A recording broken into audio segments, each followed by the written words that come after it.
Eh bien, bonjour à tous et bienvenue à la cérémonie du lancement effectif de la convention ORE, signée en mars 2022 par le Château d'Espérant. Donc, on vous accueille pour cette cérémonie à l'occasion de ces Journées européennes du patrimoine. Alors, comme certains d'entre vous le savent peut-être, le Château d'Espérant est engagé dans une démarche particulière de préservation de la biodiversité sur ce site. Un dispositif qu'on appelle obligation réelle environnementale, c'est un contrat. Et tout au long de cette cérémonie de lancement, on va vous expliquer un peu en quoi ça consiste et quels sont les engagements que contient ce contrat d'obligation réelle environnementale. Alors, on est sur un temps fort, après 2 ans de travail, un temps charnière, puisque va s'ouvrir un plan de gestion et d'action en lien avec ce contrat d'obligation réelle environnementale. Donc, c'est un moment important pour le projet de service d'Espérant qui s'engage dans une démarche de protection de la nature, qui vient compléter son action de protection patrimoniale. Et nous allons accueillir les signataires et les partenaires de ce contrat. Alors je vais appeler donc toutes les personnes qui vont intervenir progressivement. Je vais les inviter à me rejoindre près du plateau. Et je dois tout d'abord excuser Madame Christine Maheu, qui représente la préfecture du Gard, qui est responsable du domaine pour la préfecture. Je dois également excuser Madame Claudius Petit, qui est la présidente du parc naturel régional de Camargue. Et je vais accueillir tout de suite Madame Françoise Banaberger, qui est chef du service interministériel des Archives de France. Bonjour. Alors, je vais vous laisser vous présenter. Alors, c'est un moment un petit peu émouvant. C'est un peu une première pour les Archives de France.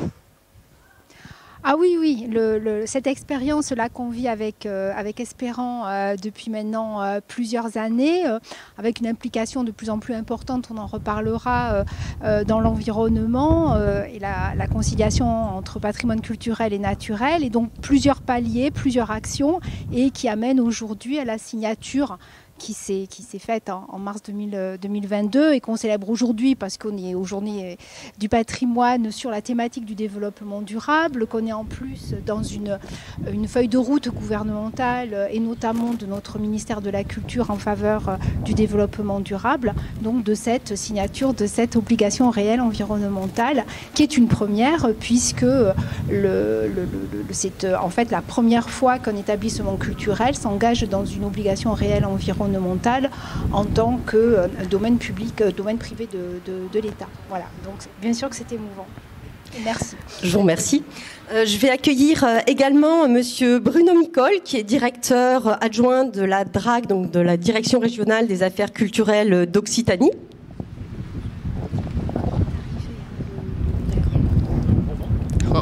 En grand vent, tout à fait. Je vais vous passer le micro. Bonjour à toutes et à tous. Voilà, donc c'est un grand moment aussi. C'est un petit peu inattendu peut-être pour la DRAC de s'engager sur la biodiversité. Bien, je ne sais pas si c'est inattendu. En tout cas, ce sera le sujet de nos échanges. Je ne vais pas révéler tout de suite la conclusion, donc je vous laisse un peu de suspense. En tout cas, bienvenue en Occitanie, puisque le Château d'Espérant, il faut le dire, relève bien évidemment des compétences de la direction régionale, même si nous accueillons avec grand plaisir Françoise Banaberger et le SIAF, bien évidemment, puisque comme vous a été présenté rapidement, cet ensemble à la fois architectural, pour ceux qui n'auraient pas vu le film, archéologique et ce jardin remarquable sont protégés, et cet ensemble revêt également le caractère de maison des lustres, donc c'est un ensemble unique à la fois en France et puis unique par effectivement cette nouvelle convention qui nous oblige et qui nous interroge. Je vais appeler également Monsieur Arnaud Martin, qui est président du Conservatoire d'espaces naturels d'Occitanie. Voilà. Donc pour vous, on va dire qu'il est naturel, comme le nom l'indique, de signer ce type d'engagement. Alors oui, c'est naturel, on ne le fait pas tous les jours quand même, hein, donc on le fait. C'est la première fois qu'on va signer donc une ORE dans le cadre d'un partenariat avec la culture. C'est pas la première fois qu'on réalise des opérations avec la culture, parce que chaque année près de Montpellier, pour la journée des zones humides, on a des artistes en résidence, donc on fait pas mal de choses. Je suis très heureux d'ailleurs de mixer les efforts qu'on fait pour la conservation de la biodiversité et puis les aspects culturels. En 2 mots, le Conservatoire d'espaces naturels, c'est une association. Il y a un réseau national.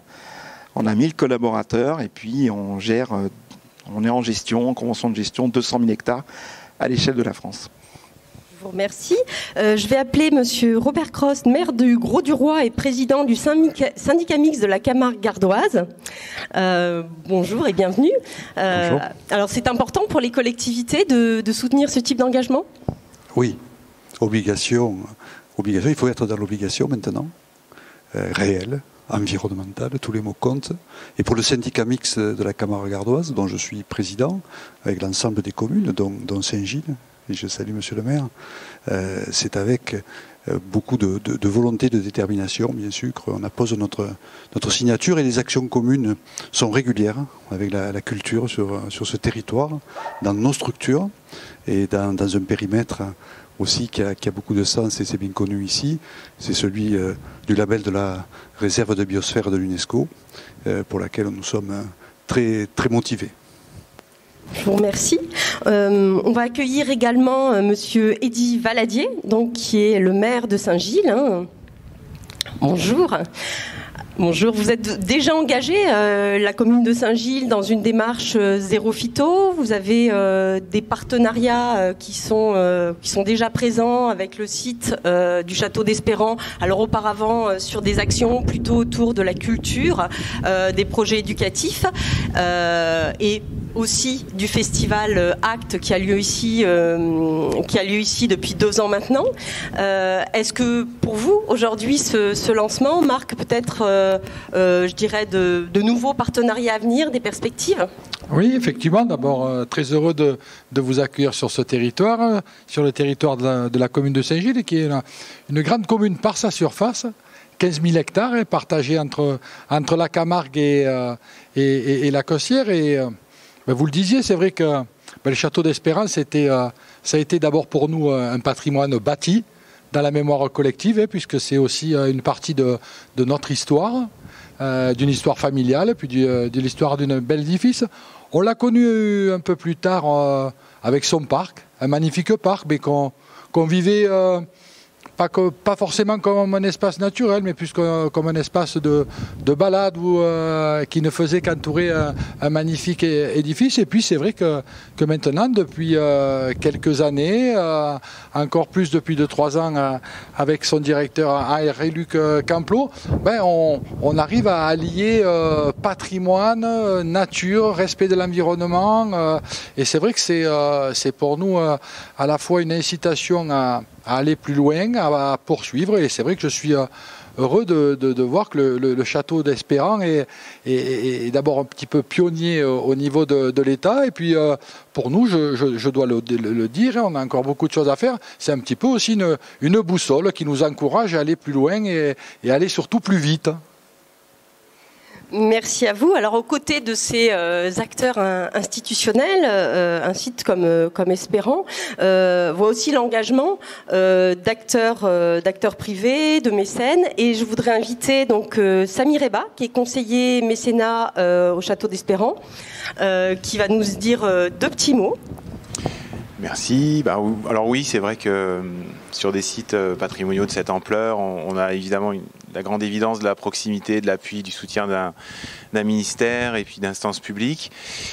Il se trouve que les choses évoluent. Alors moi, on a l'habitude, et avec Henri-Luc Camplot, de partager un peu cette vision, de se dire que, on peut dire mécénat, on peut dire soutien, mais c'est surtout partenariat, échange, continuer de parler finalement de ce qui se passe ici, qui est un endroit qui mérite d'être vu, et puis d'aller un peu au-delà avec la question de la biodiversité. Donc on remercie quelques entreprises, parce qu'il faut le dire, c'est peut-être moins courant sur ce type de projet. Donc la coopérative Univers, avec son directeur Nordine Arfaoui, qu'on remercie et qu'on excuse, qui ne pouvait pas être avec nous Aujourd'hui, la société Keystar et Pierre Bellergambi, qui est aussi excusé, qui a une petite histoire en plus avec ce territoire, parce qu'il a créé et testé son dispositif sur justement un espace naturel, et puis la société Inaugure, dont le président est présent, Thierry Garcia, donc, qui est avec nous. Donc voilà, on les remercie. C'est un début d'histoire, hein. Ils soutiennent Acte Bio, mais on a très envie aussi de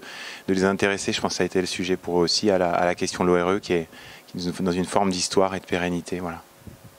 Alors, puisqu'on parle d'ORE, donc il y a une autre ORE, il y a Philippe Fehrenbach qui nous a fait l'honneur de venir, donc qui est directeur des sources Perrier à Vergès, qui vient de dire un petit mot de la démarche ORE des sources Perrier à Vergès. Bonjour tout le monde. Bon, je suis présent aujourd'hui surtout pour soutenir cette deuxième ORE et si possible faire un partenariat, c'est-à-dire travailler ensemble.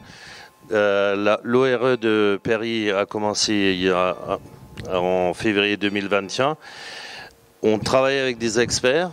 Nous avons signé sur 112 hectares pour 10 ans. Vous allez signer pour 50 ans, vous m'impressionnez. Donc il n'y a pas de souci, on peut aller beaucoup plus loin. L'idée, c'est de faire connaître l'ORE. Qu'est-ce que c'est? Qu'est-ce que c'est cet animal, puisqu'on ne sait pas ce que c'est? Et qu'est-ce que ça peut ramener de plus aux propriétaires ou aux municipalités?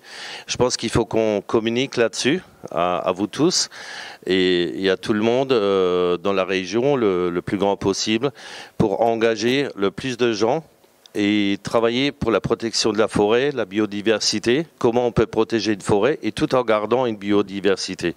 Donc il y a des enjeux derrière ça. C'est facile, enfin, c'est facile de laisser tout en friche comme la garrigue, mais il faut la protéger contre le feu aussi.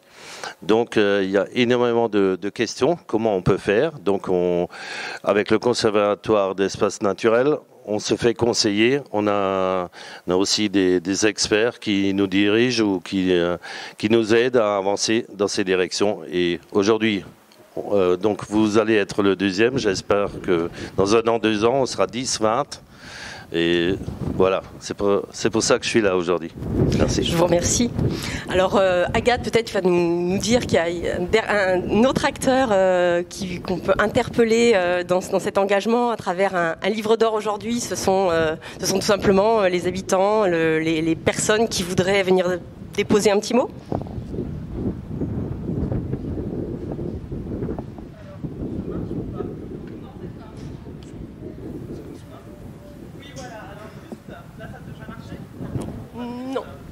Ça marche pas encore. Alors juste pour vous dire, là vous m'entendez, effectivement qu'il y a un petit livre d'or sur lequel vous allez pouvoir annoter vos remarques, vos interrogations suite à cette rencontre. Nous allons demander aux grands témoins de rejoindre l'estrade pour entamer directement les débats sur cette ORE. Moi je voudrais faire un petit sondage parce que depuis le début de cette introduction on entend beaucoup parler d'ORE. Alors, je vais aller au pif dans le public. ORE, bon, je vois des têtes connues, donc je vais pas... ORE, est-ce que vous avez compris ce que ça voulait dire? En fait, c'est une façon de... c'est compliqué à expliquer. Hein, on est là pour l'expliquer. Oui, en fait, dans un domaine comme celui-ci, c'est d'étudier les façons de gérer le naturel, je ne sais pas trop, en fait. Non, vous êtes sur la bonne piste, mais ORE, est-ce que vous savez, c'est le sigle de quelle signification ORE? Il y a un monsieur qui a une bonne piste, je pense. Obligation réelle environnementale. C'est ça, bravo.